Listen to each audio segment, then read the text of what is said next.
Hello friends, आप सभी का स्वागत है आपके अपने यूट्यूब चैनल पे। आज की जो हमारी क्लास रहने वाली है, हम कंटिन्यू करने वाले हैं साइकोलॉजी की पीडीएफ। क्वेश्चन नंबर 250 तक हमने ऑलरेडी कर लिया है। जो रेगुलर स्टूडेंट है उन सभी को ये पता है।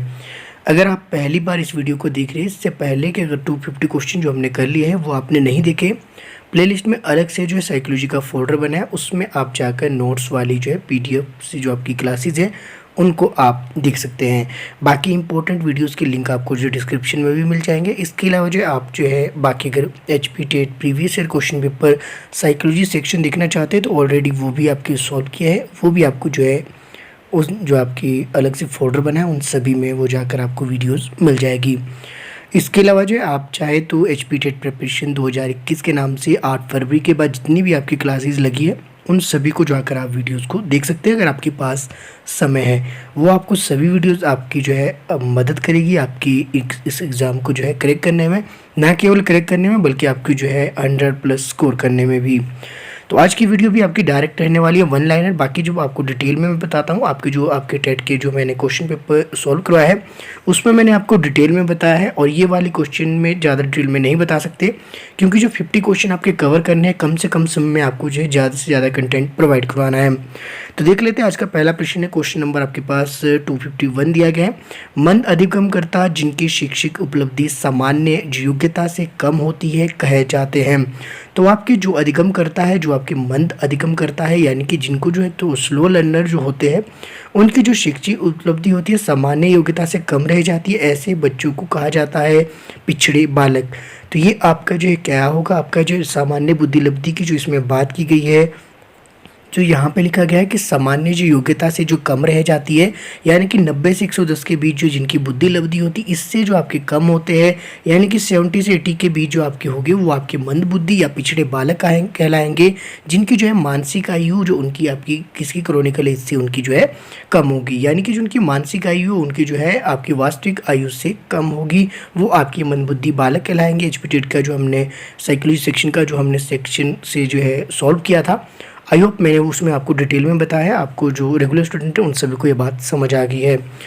विकास का वही संबंध है परिपक्वता से जो कि उद्दीपन का जो है दृष्टि से है। जो डेवलपमेंट है, डेवलपमेंट का जो आपके मैच्योरिटी से क्या रिलेशन है, जो कि रिलेशन होता है आपका स्टिमुलस का प्रतिक्रिया से। जो आपकी जो है प्रतिक्रिया आप देते हैं तो आपका रिस्पॉन्स जो होगा उसका वही जो रिलेशन है उद्दीपन यानी कि स्टिमुलस के साथ, जो कि आपका है डेवलपमेंट का जो है आपका परिपक्वता के साथ जो है आपका संबंध दिया गया है, यानी कि मैच्योरिटी के साथ जो आपका संबंध दिया गया है। क्वेश्चन नंबर 253 देखेंगे। अंतर्मुखी, बहिर्मुखी तथा अभयमुखी व्यक्तित्व का वर्गीकरण किसके द्वारा किया गया है?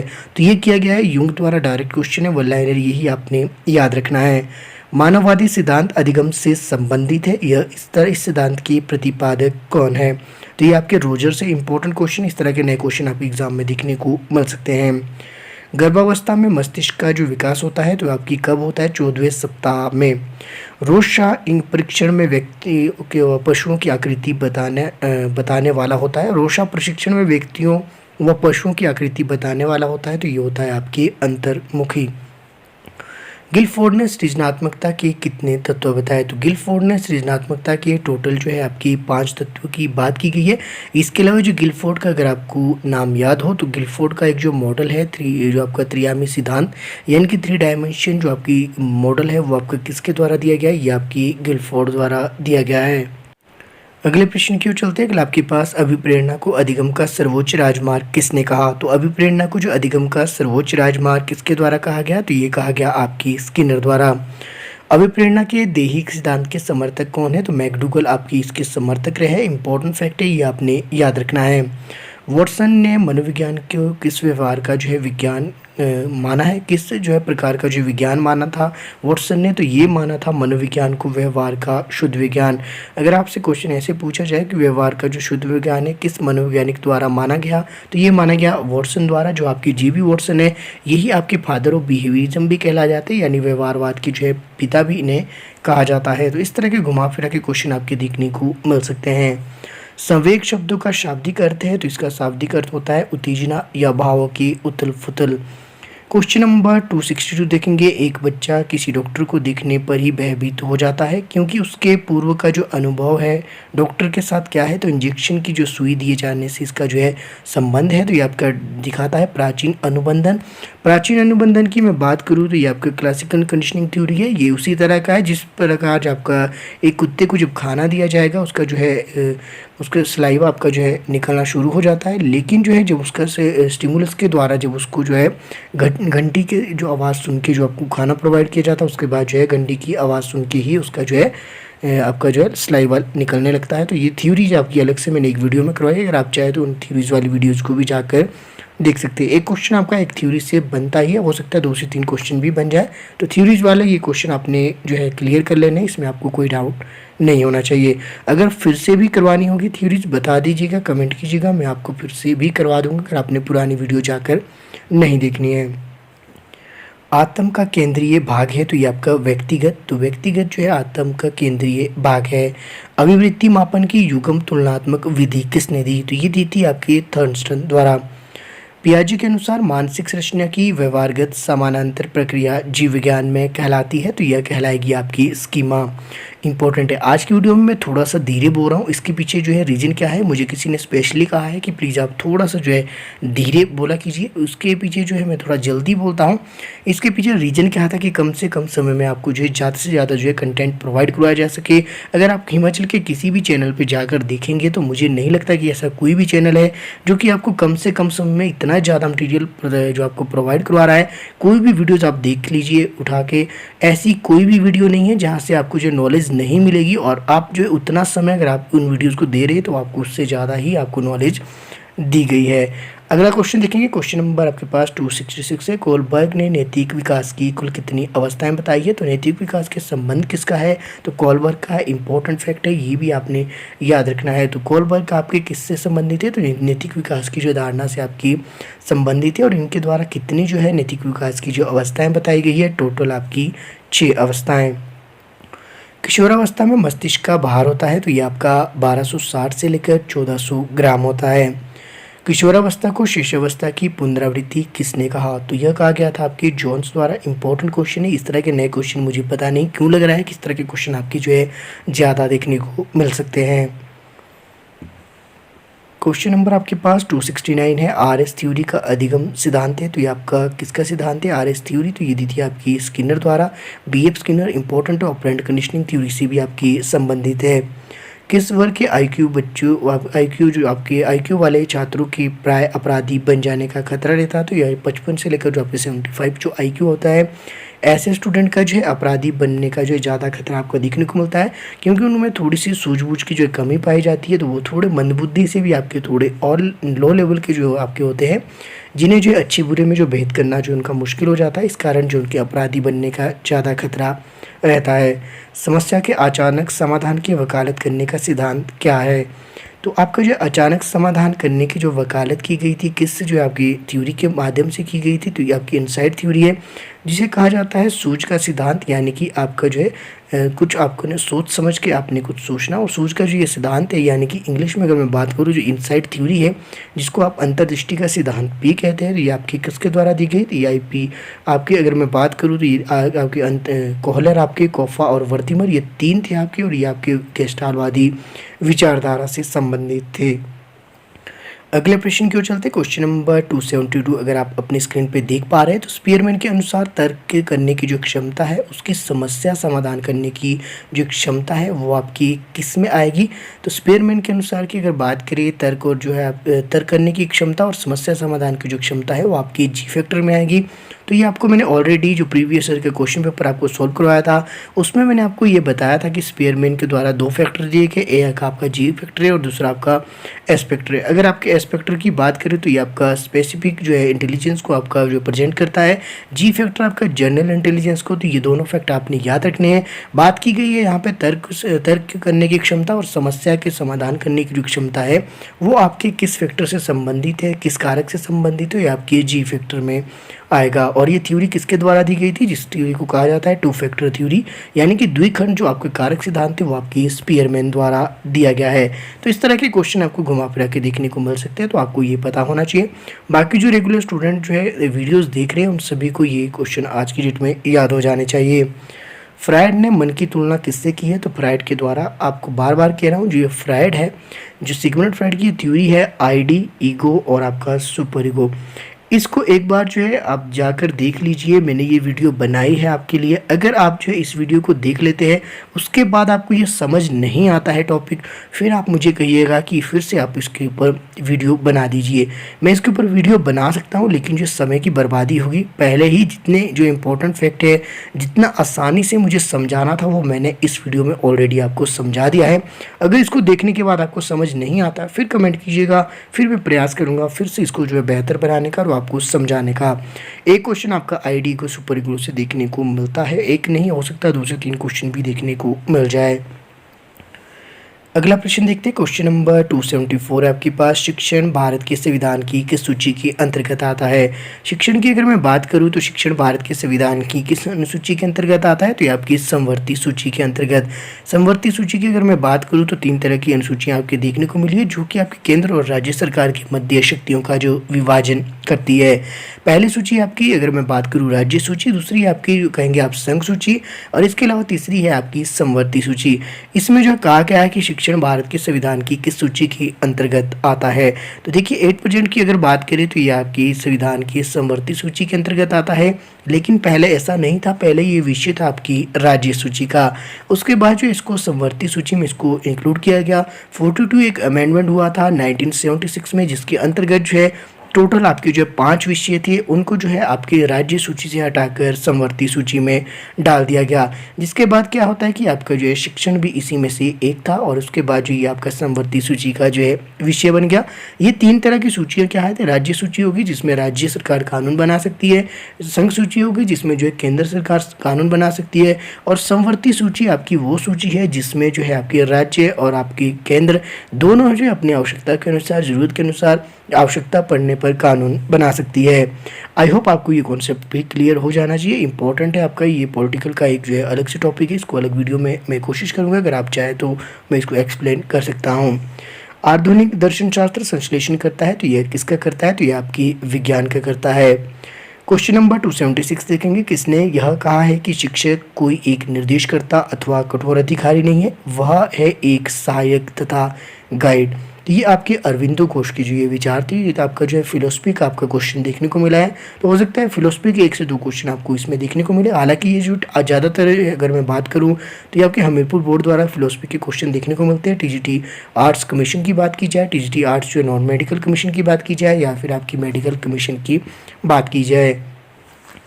अगला प्रश्न है आपके पास, बालक का रवैया में परवाह नहीं करता, उस प्रकार का जो है व्यवहार आपका जो है वो क्या कहा जाता है? तो ये आपका पश्चिम गमन आपका व्यवहार कहलाएंगे। साथ ही अगर आप जो है अभी टेट की प्रिपरेशन करें, अगर आपने ये पीडीएफ ऑलरेडी ले ली है तो बहुत अच्छी बात है। ये पीडीएफ को आपने डिलीट नहीं करना है एग्ज़ाम के बाद। ये पीडीएफ आपको जो है आने वाले जो कमीशन एग्ज़ाम है आपके, उन सभी में ये हेल्प करेगी। और इस बार जो अभी जो टेट के एग्ज़ाम आपके हो रहे हैं, इसमें अगर आप डेडिकेशन रखते हो और आपका ये एग्ज़ाम हो जाता है, तो ऐसी संभावना है कि इसके बाद जो कमीशन भी आपका जो है जल्दी देखने को मिलेगा। तो ये आपके लिए गोल्डन अपॉर्चुनिटी है। आप इस एग्ज़ाम को जो है आप अभी भी कर सकते हैं। अभी आपके पास लास्ट 20 डे बचे हैं। 20 के आप जो है दिन रात एक कर दीजिए तो ये 40 डे हो जाते हैं, और 40 डे में कोई भी आपका जो है टेट के एग्ज़ाम की अगर मैं बात करूँ तो ये आराम से आपका जो क्लियर हो जाता है। इसमें कोई बड़ी बात नहीं है। सिर्फ आपको जो सिलेक्टेड टॉपिक पढ़ने, गाइडेंस आपको जो है ऑलरेडी मेरी ओर से मिल रही है। कोई भी आपको सहयोग चाहिए आप कमेंट कर सकते हैं। जितने भी आपके इंपॉर्टेंट जो कमेंट्स रहते हैं उन सभी के आपकी रिप्लाई करने की मैं कोशिश करता हूं। इसके अलावा अगर आपने ये पीडीएफ नहीं ली है तो आप इस पीडीएफ को ले सकते हैं। लेने के लिए आपको क्या करना है, 65 रुपये जिसका अमाउंट है। साइकोलॉजी की ये पीडीएफ है 9817783916। ये आपका जो है गूगल पे नंबर भी यही है और व्हाट्सअप नंबर भी यही है। आप जो है इस पर स्क्रीनशॉट शेयर करके 65 रुपीज़ पेमेंट का आप अपनी वहाँ से पीडीएफ ले सकते हैं। अगला प्रश्न आपके पास, माध्यमिक शिक्षा कमीशन की स्थापना कब हुई थी? तो ये हुई थी आपकी 1952 को। अगले प्रश्न की बात करेंगे, क्वेश्चन नंबर 279 है, शिक्षण की सबसे उत्तम विधि मानी जाती है। तो ये आपकी प्रोजेक्ट जो आपका मेथड है। क्वेश्चन नंबर 280 देखेंगे, शिक्षण के किस गुण को छात्र सबसे अधिक पसंद करते हैं। तो शिक्षण का जो ऐसा कौन सा गुण होता है, एक तो होता है उसकी जो निष्पक्षता की अगर मैं बात करूँ, ये क्वेश्चन आपका 2-3 तरह से देखने को मिल सकता है। हो सकता है कि आपके पास निष्पक्षता जो आपके पास ऑप्शन में ना दिया हो सकता है उसकी नॉलेज के आधार पे, या फिर आपसे इसमें जो अलग अलग ऑप्शन आपके देखने को मिल सकते हैं। ये आपको मैं तभी बता रहा हूँ कि आपने ये मत सोचना कि निष्पक्षता ये, सबसे पहले आपने ये जानने का प्रयास करना है कि ये क्वेश्चन आपका किस हिसाब से पूछा गया है। क्या ये क्वेश्चन आपका चाइल्ड सेंटर या फिर आपका टीचर सेंटर। साइकोलॉजी की अगर मैं बात करूँ तो स्पेशली 2 तरह के क्वेश्चन आपके देखने को मिलते हैं, एक होते हैं टीचर सेंटर, एक होते हैं आपके स्टूडेंट सेंटर। इसमें जो है बात की गई है शिक्षक की, तो किस गुण को जो है छात्र सबसे अधिक पसंद करते हैं। तो ये आपका जो है टीचर सेंटर आपका ये क्वेश्चन पूछा गया है। तो टीचर का जो ऐसा कौन सा गुण है, इसमें टीचर को जो ध्यान रखा गया है, तो उसकी जो इम्पार्शियलिटी यानी कि उसकी निष्पक्षता को जो है सबसे ज़्यादा जो छात्रों द्वारा पसंद किया जाता है, यानी कि वो सभी छात्रों को एक समान रूप से जो है उनके साथ जो व्यवहार करता है, साथ ही जो उनको इम्पोर्टेंस भी एक समान ही देता है, उनके जो कोई चहेते नहीं है।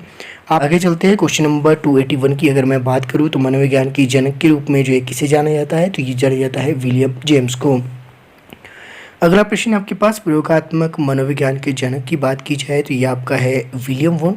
इंपॉर्टेंट है, ये सभी फैक्ट आपके लिए एक साथ लिखे गए हैं। इसके पीछे रीज़न यही है कि इसमें जो है ज़्यादातर बच्चे जो कंफ्यूज होते हैं और क्वेश्चन एग्जाम में गलत करके आते हैं। अब देखिए ध्यान से देखिएगा कि अगर पूछा जाए मनोविज्ञान के जनक तो विलियम जेम्स है, अगर पूछा जाए प्रयोगात्मक मनोविज्ञान के तो फिर आपके विलियम वोंट। इसके अलावा अगर आपसे पूछा जाए शिक्षा मनोविज्ञान के अलग अलग फैक्टर, ध्यान रखिएगा, ये है प्रयोगात्मक मनोविज्ञान, सिर्फ ये है मनोविज्ञान। नीचे है शिक्षा मनोविज्ञान थॉर्नडाइक, शिक्षा मनोविज्ञान थॉर्नडाइक, सिर्फ मनोविज्ञान आपकी विलियम जेम्स। इसके लिए प्रयोगात्मक मनोविज्ञान आपकी विलियम वोंट। आधुनिक मनोविज्ञान तो ये है आपकी विलियम जेम्स। इस तरह के क्वेश्चन ये सेम बिल्कुल देखने को लगते हैं और ये क्वेश्चन आप गलत करके आते हैं और इसमें कन्फ्यूजन भी होता है। बार बार आप मुझे कमेंट भी करते हैं, सर इसका ये है तो इसका ये होना चाहिए, ये होना चाहिए, बल्कि ऐसा नहीं है। एक साथ इसको एक बार पढ़ लीजिए, उसके बाद ही आप जो है इसको याद कर लेना। प्रकायावाद की बात की तो संप्रदाय के जनक कौन माने जाते हैं, तो विलियम जेम्स माने जाते हैं। इंपॉर्टेंट है, आधुनिक मनोविज्ञान और प्रकायावाद दोनों के जो है आपके जनक कौन है, तो ये आपकी दोनों के विलियम जेम्स है। एसआर थ्योरी के जन्मदाता माने जाते हैं, तो ये आपके थॉर्नडाइक माने जाते हैं। और थॉर्नडाइक की एक और थ्योरी है trial and error theory. Important है, ये आपको आई होप सभी को पता होगा।